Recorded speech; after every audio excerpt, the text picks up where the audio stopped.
आज के इस एक्सप्लेनर में बात करेंगे एक ऐसी कहानी की जिसने इतिहास की धारा बदल दी। Birsa Munda, the forest revolution. सोचने वाली बात है कि एक ऐसे महान आदिवासी नेता जिनके जन्मदिन पर पूरे के पूरे आधुनिक झारखंड राज्य का निर्माण हुआ। चलिए बिना देरी किए इस जंगल की क्रांति को समझते हैं जिसने आने वाली पीढ़ियों पर इतना गहरा असर छोड़ा। सिर्फ 25 साल। देखा जाए तो इस उम्र में लोग अपनी जिंदगी की बस शुरुआत ही कर रहे होते हैं, है ना?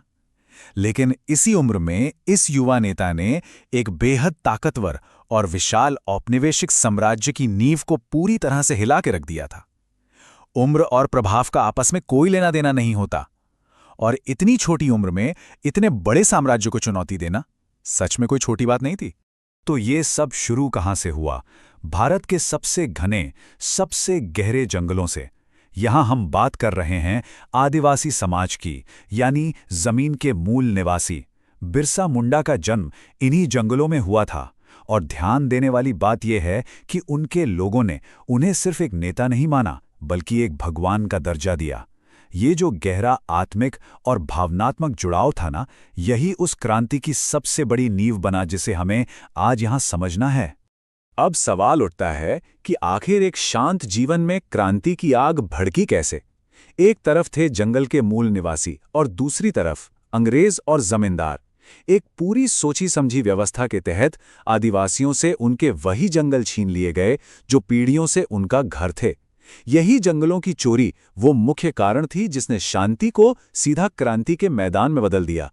क्योंकि देखिए, जब किसी से उसका वजूद ही छीन लिया जाए तो विद्रोह का आना बिल्कुल स्वाभाविक हो जाता है।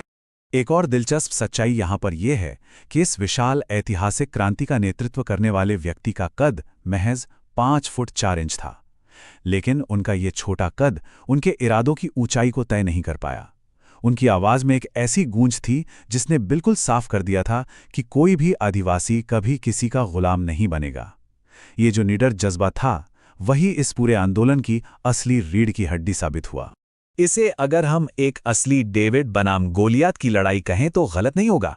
इस भारी अंतर को समझने की कोशिश करते हैं। एक तरफ है दोस्तों 200 साल पुरानी आधुनिक हथियारों से लैस ताकतवर अंग्रेजी हुकूमत, और दूसरी तरफ सिर्फ पारंपरिक तीर कमान। और हैरानी की बात तो यह है कि इन्हीं साधारण तीर कमानों के दम पर उस युवा ने उस वक्त की सबसे बड़ी विश्व शक्ति को बुरी तरह हिलाकर रख दिया, जिससे यह प्रमाणित हो जाता है कि जब संकल्प मजबूत हो तो किसी भी हथियार का अंतर मायने नहीं रखता। जैसे जैसे विरोध बढ़ा, वैसे वैसे दांव भी बढ़ते गए। उस जमाने में 500 रुपए ये एक बहुत ही बड़ी रकम हुआ करती थी। अंग्रेज इस युवा से इस कदर खौफजदा थे कि उन्होंने उन्हें पकड़ने के लिए इतना भारी भरकम इनाम रख दिया।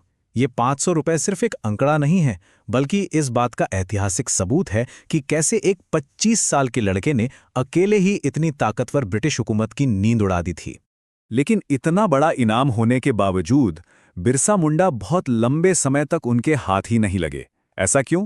क्योंकि 7,000 समर्पित लोग और झारखंड के वो घने जंगल खुद उनकी ढाल बनकर खड़े थे। जरा गौर करने वाली बात है, इतनी बड़ी संख्या में लोगों का वो अटूट विश्वास, वही उनकी सबसे बड़ी ताकत थी। दुनिया के किसी भी लालच या इनाम से ज्यादा बड़ा होता है एक सच्चे नेता के प्रति लोगों का पूरा समर्पण। यहां से ये सफर बहुत तेजी से अपने दुखद अंत की तरफ बढ़ा। घने जंगलों में जन्म से लेकर फिर एक महान विद्रोह और आखिरकार उनका पकड़ा जाना। अंग्रेज विद्रोह भड़कने से इस हद तक डरे हुए थे कि उन्हें एक बिल्कुल गुप्त रास्ते से जेल लाया गया। वहीं एक सुनसान कोठरी में बुखार से तड़पते हुए उनकी जान चली गई। ये एक महानायक के संघर्ष भरे जीवन का एक बहुत ही छोटा पर बेहद ताकतवर घटनाक्रम है। उस गहरे भावनात्मक जुड़ाव की थोड़ी कल्पना करते हैं। जिस वक्त उन्हें गुप्त रूप से जेल लाया गया तो बाहर हजारों की संख्या में लोग पूरी शांति से खड़े थे। उन्हें और कुछ नहीं चाहिए था, बस अपने पकड़े गए नेता की एक आखिरी झलक पाने के लिए वो शांति से इंतजार कर रहे थे। ये समझना जरूरी है कि ये सिर्फ एक भीड़ नहीं थी, ये एक ऐसी विचारधारा और नेता के प्रति लोगों के अटूट प्रेम का सबूत था जिसने उन्हें उनके हक याद दिलाए थे। जेल में अकेले तड़पते हुए उन्होंने भले ही अपनी जान गंवा दी, लेकिन अपने पीछे वो एक कभी ना मिटने वाला जज्बा छोड़ गए। जय बिरसा, जय जोहार। आज भी जब कोई झारखंडी इन शब्दों को बोलता है तो वही अदम्य साहस और स्वतंत्रता की भावना फिर से जिंदा हो उठती है। ये बिल्कुल भी कोई आम नारा नहीं है, ये एक ऐसी अमर पहचान है जो साबित करती है कि उनकी ये ऐतिहासिक विरासत आज तक हमारे बीच जिंदा है। तो आखिर में इस एक्सप्लेनर से एक बहुत ही गहरा और विचार करने वाला सवाल निकलकर सामने आता है। कैसे एक अकेला जीवन जो एक सुनसान जेल की कोठरी में महज बुखार के कारण इतनी जल्दी खत्म हो गया। उसने एक ऐसे विशाल साम्राज्य को पीछे छोड़ दिया जो खुद को अजेय मानता था। ये हमें सत्ता की असली परिभाषा और एक क्रांतिकारी विचार की उस ताकत पर सोचने पर मजबूर कर देता है जो कभी खत्म नहीं होती। क्योंकि देखा जाए तो भौतिक शरीर भले ही नष्ट हो जाए, लेकिन मजबूत विचार और सच्चे इरादे इतिहास के